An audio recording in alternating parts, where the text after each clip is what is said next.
베드로가 이르되 내가 하나님의 선물을 돈 주고 살 줄로 생각하였으니 내 은과 내가 함께 망할지어다. 사도행전 8장 20절. 마술사 시몬의 죄. 하나님의 능력을 돈으로 사서 자기 이익을 위해 마음대로 쓰려던 시도는 중세 후기 교회에서 도를 넘는 극단에 이르렀습니다.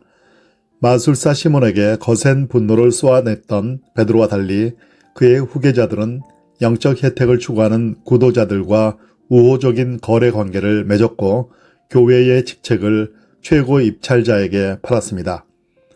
단테의 신곡 지옥편에 나오는 지옥의 제8원에는 교회에서 이런 성직 매매를 일삼았던 시몬의 추종자들이 가득했습니다. 단테는 지옥에서 이들을 보고 다음과 같이 말했습니다. 오 마술사 시몬이여, 그자의 가엾은 졸개들이여, 사랑과 의를 위해 바쳐야 할 하나님의 물건들을 은과 금 때문에 더럽히고 있으니 돈만 밝히는 도둑들아, 너희가 이 불타는 셋째 구덩이에 있을 운명임을 알리는 심판의 나팔이 울려야 마땅하도다. 단테는 하나님의 물건들을 더럽힌 이들이 발에 불이 붙은 채 튜브처럼 생긴 구멍에 거꾸로 처박힌 모습을 보았습니다. 이 죄인들이 갇힌 구덩은 북부 이탈리아의 도시에서 흔히 볼 수 있었던 세레반에 저속한 닮은 꼴입니다. 이 죄인들이 그 구멍에 갇혀있는 기간은 한시적입니다. 새로운 죄인들이 도착하면 기존에 처박혀 있던 영혼들은 구멍 바닥에 떨어져 바위 틈새로 영원히 사라지기 때문입니다. 언제나 그렇듯 단테의 지옥에서 형벌은 상징적인 보응입니다. 성직을 조롱했던 성직 매매자들은 세례반 비슷하게 생긴 튜브에 처박혔습니다. 세례의 성수를 조롱했던 그들은 지옥에서 불세례를 받은 다음 아래의 틈새에 완전히 잠겨버렸습니다. 교회의 직책을 사고 파는 행태는 이후 죄의 용서를 사고 파는 영역으로 옮겨갔습니다. 교회가 면죄부 발행이라는 관행에 참여하면서 벌어진 일이었습니다. 이 관행은 16세기에 최악에 이르렀습니다. 특히 열정적이었던 교황의 장사꾼 테첼은 독일 전역을 다니면서 오늘날의 인기 광고도 저리 가라 할 만한 광고문을 외치며 자신의 상품을 팔았습니다. 금고에 돈이 떨어져 소리가 나면 연옥에 있던 영혼이 날아오른다. 마술사 시몬은 바로 이런 관행의 시조였습니다. 이 관행에 물든 교회는 교회의 영적 실제들을 거래 대상으로 여기게 되었습니다. 여기에는 하나님의 은총을 모아서 나눠줄 수 있다는 생각과 인간에게도 뭔가 할 수 있는 일이 있다는 생각이 있었습니다. 그러나 우리의 관심사는 중세의 죄인들을 다시 심판대에 올리고 그들에게 칼을 겨누고 끔찍한 범죄를 성토하는 데 있지 않습니다. 우리는 사도행전과 이후의 교회사를 보므로써 하나님이 그분의 교회 안에서 어떻게 일하셨고 인간들이 어떻게 반응했는지 숙지하고 있습니다. 하나님은 지금까지 변하지 않으셨습니다. 사람들 또한 변하지 않았습니다. 우리는 오래전에 죽은 사람들의 모습에서 우리 자신을 쉽게 발견할 수 있습니다. 성직 매매의 가장 원색적인 방식은 이제 찾아볼 수 없습니다. 누구도 장로나 집사 직분을 돈 주고 사려고 시도하지 않고 로마 가톨릭 교회에서도 잘못된 면죄부 판매는 대체로 개혁되었습니다. 너무나 수치스러웠던 중세 관행은 상당수 더 이상 존재하지 않습니다. 단테가 오늘날 글을 쓴다면 불타는 지옥에 집어넣을 다른 악당들을 찾아야 할 것입니다. 그러나 마술사 시몬의 죄가 사라졌을까요? 사람이 성숙하고 성장하면서 그런 죄가 제거되었을까요? 의학의 역사에서 수많은 질병이 정복되어 호기심의 대상으로만 남은 것처럼 시몬의 죄도 교회사에서 호기심의 대상에 불과하게 되었을까요? 저는 그렇게 생각하지 않습니다. 마술사 시몬은 오늘날에도 살아있고 주의하지 않으면 우리 안에 살게 될지 모릅니다. 시몬이 처음 저지른 것으로 악명 높은 그 죄는 하나님이 주시는 영적 힘과 은총이 있는 모든 사회에 교묘하게 잠입하기 때문입니다. 그 일은 이런 식으로 이루어집니다. 하나님은 창조주이시고 우리는 피조물입니다. 그분은 우리가 이해하거나 조종하거나 통제할 수 없는 분이며 제대로 정의할 수도 없는 분입니다. 교리문답은 하나님은 누구신가? 라는 질문에 답하려고 시도하면서 무한한, 영원한, 불변하는 같은 단어들을 사용합니다. 하나님은 무한하셔서 모든 공간의 범주를 완전히 뛰어넘으십니다. 하나님은 영원하셔서 시간에 대한 우리의 모든 관념에 들어맞지 않으시고 그 너머에 계십니다. 하나님은 불변하시고 어떤 역사적 과정으로도 그분을 인식하거나 설명할 수 없습니다. 하나님은 이 모든 것을 초월하시고 우리는 그분의 피조물입니다. 우리는 그의 백성이요 그가 기르시는 양입니다. 그러나 우리는 이러한 하나님의 개념에 어떤 식으로든 저항합니다. 하나님을 설명하고 정의하고 마침내 이용하기 위해 기발한 시도를 합니다. 하나님은 자유로우시고 창조주이자 주님이시라는 개념에 저항하는 것은 흔히 교만의 죄로 알려져 있습니다. 그 본질은 우리가 하나님 개념을 수정하여 마침내 하나님과 모종의 협력 관계를 이루고 삶을 통제하는 데 한 몫을 차지하고 하나님의 일을 일부 수행할 위치에 서는 것입니다. 하나님은 작아지시고 우리는 커집니다. 하나님은 쇠하시고 우리는 흥합니다. 대부분의 신학자들은 이것이 근본적인 죄, 다른 모든 죄의 뿌리에 해당한다고 생각합니다. 아담이 이 죄를 전형적으로 보여줍니다.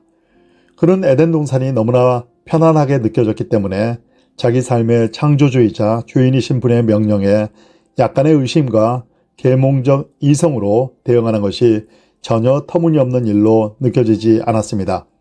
그는 하나님의 선물을 자기 소유물처럼 이용하기 시작했습니다. 물론 문제가 된 것은 열매 하나에 불과했지만 아담이 그 열매를 사용한 방식은 자신이 피조물임을 인정하는 데서 영적으로 심각하게 이탈했음을 드러냈습니다. 아담이 에덴 동산이라는 선물을 자기 마음대로 할 수 있는 자기 소유로 생각 또는 간주한 순간, 즉 그 자신이 동산의 일부인 피조물이 아니라 창조주인 것처럼 동산과 그 내용물을 취급하기 시작한 순간에 재앙이 닥쳤습니다. 그리고 그는 결국 모든 것을 잃었습니다. 아담은 선물로 주어진 열매를 자기 뜻대로 이용, 거래, 구매할 수 있는 물건으로 취급했습니다. 마술사 시몬은 같은 과정을 조금 더 최근에 겪은 사례에 불과합니다. 하나님의 선물을 사려는 시도는 우리에게도 엄연히 가능한 일입니다.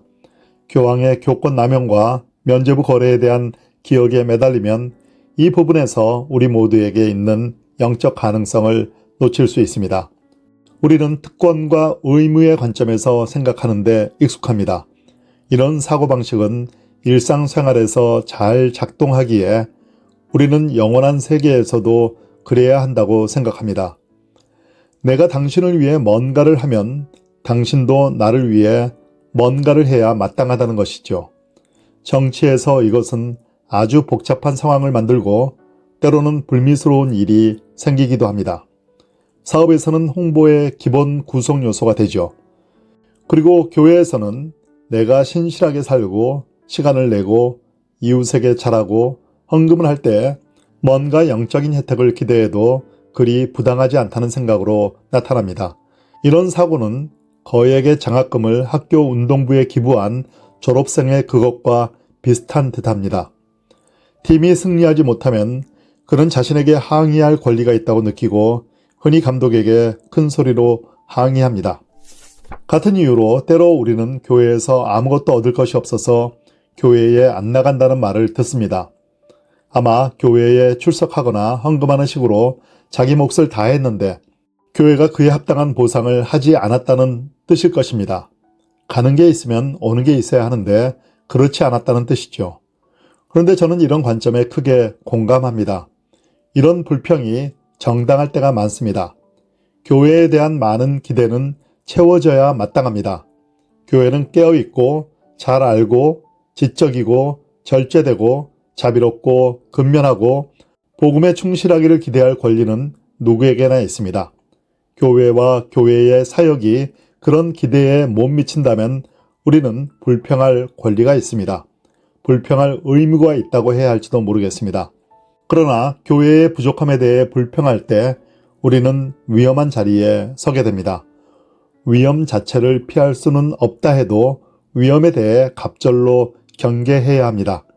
우리가 교회에서 얻는 것으로 교회를 평가하거나 판단하기 시작하는 순간 우리는 시몬의 죄와 가까워집니다. 교회 생활에는 이러한 평가의 대상이 되고 평가가 필요한 것들이 많습니다. 그러나 그 중심부에서는 하나님이 자유롭고 은혜롭게 일하고 계시는데 그 부분에서 권리를 내세우거나 비판 내지 평가하는 것은 아담과 마술사 시몬의 죄로 바로 들어가는 일이 됩니다. 교회 생활의 핵심은 성령의 활동입니다. 그것은 순수한 은혜입니다. 하나님은 생명을 주시는 분이고 모든 선과 자비의 근원이십니다. 우리가 하나님께 무엇인가를 받는 것은 오로지 하나님이 그분의 피조물에게 관심을 갖고 피조물을 사랑하시기 때문입니다. 교회 생활의 중심부에서는 구속, 회복, 교환이라는 위대한 신비가 일어납니다. 하나님의 성령은 자비와 은총으로 이곳에서 자유롭게 활동하십니다. 모든 사람은 겸손한 탄원자에 불과하죠. 그 중심부에서 우리가 할 수 있는 일은 각자의 필요를 고백하고 과분한 은혜를 받는 것뿐입니다. 바울은 교회에서 일어나는 일을 가장 완전하고 심오하게 진술한 에베소서에서 이렇게 말합니다.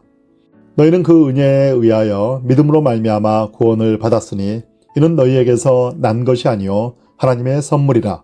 행위에서 난 것이 아니니 이는 누구든지 자랑하지 못하게 함이라. 에베소서 2장 8절 9절.